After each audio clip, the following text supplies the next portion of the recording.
Hi friends, welcome to my channel. బీరకాయ పచ్చడి అండి. బీరకాయ క్యాలీఫ్లవర్ కాడలతో చేసిన పచ్చడి బాగా టేస్ట్గా ఉందండి. దోశల్లోకి, ఇడ్లీలోకి, అన్నంలో, రైస్లోకి కూడా బాగుంది.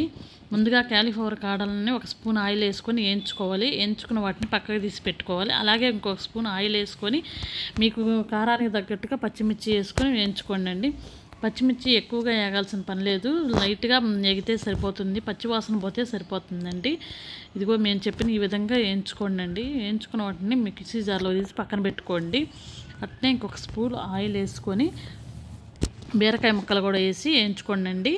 బీరకాయ ముక్కల్ని ఎక్కువ వేయించాల్సిన పని లేదు, మూత పెట్టకుండా వేయించుకోండి. మూత పెడితే వాటిలో వాటర్ వచ్చేసి మరీ ఇదిగా అయిపోతే పచ్చడి గుజ్జు గుజ్జుగా అనిపిస్తుంది. అందుకని మూత పెట్టకుండా బీరకాయలు వేయించుకోండి అండి.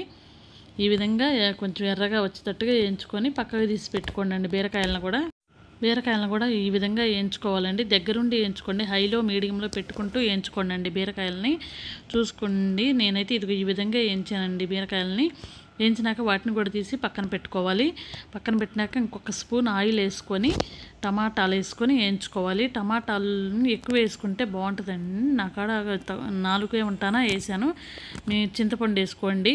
నేనైతే చింతపండు మీకు రుచి, మీరు పులుపుకి తగ్గట్టు వేసుకోండి. కొంతమంది ఎక్కువ తింటారు, కొంతమంది తక్కువ తింటారు. మా ఇంట్లో అయితే పులుపు తక్కువ తింటారు, అందువల్ల నేను చింతపండు వేయట్లేదు. ఈ వేసిన 4 టమాటాలు పులుపుకి సరిపోతుందండి. టమాటాలని ఈ విధంగా వేయించుకోండి అండి. ఆయిల్ ఎక్కువ వేసిన పని లేదు, ఒక స్పూన్ వేసుకొని వేయించుకుంటే సరిపోతుంది. నేనైతే దగ్గరుండి వేయించేసుకున్నానండి, అందుకని కొంచెం టైం ఎక్కువ పట్టలేదు. మీరైతే సిమ్లో పెట్టి వేయించేసుకోండి.